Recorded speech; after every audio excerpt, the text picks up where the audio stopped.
আসসালামু আলাইকুম এভরিওয়ান, সবাই কেমন আছেন? আলহামদুলিল্লাহ, আমিও ভালো আছি। আরেকটা ভিডিও নিয়ে হাজির হয়ে গেলাম। আজকে খিচুড়ি রান্না করব। এখানে নিয়েছি মুরগির হাড্ডি,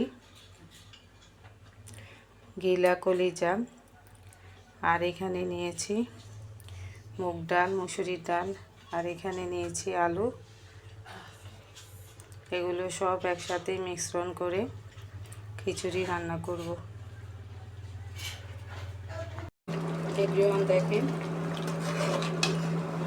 মুরগির হাড্ডি, গিলা কলিজা, মুগ ডাল, মসুরির ডাল, আলু একসাথে মিশ্রণ করে ভালোভাবে কষিয়ে নিচ্ছে। দেখেছেন কালারটা সেই হয়েছে, খুবই ইয়ামি হবে খিচুড়ি।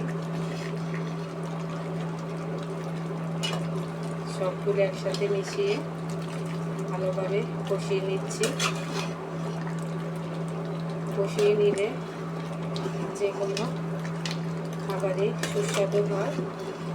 এভরিওয়ান, পোলাও চাল, ভাতের চাল একসাথে মিক্স করে মশলার সাথে মিশিয়ে নিচ্ছি। ফুটন্ত পানিতে ভালোভাবে সিদ্ধ করে নিচ্ছি।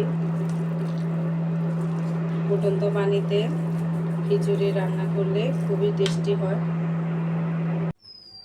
এভরিওয়ান, খিচুড়ি রান্নার ফাইনাল লুক দেখতে খুব ইয়ামি হয়েছে, খেতেও সুস্বাদু হবে।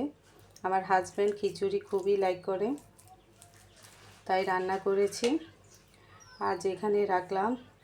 নেক্সট টাইমে অন্য কোনো ভিডিওতে আপনাদের সাথে শেয়ার করবেন।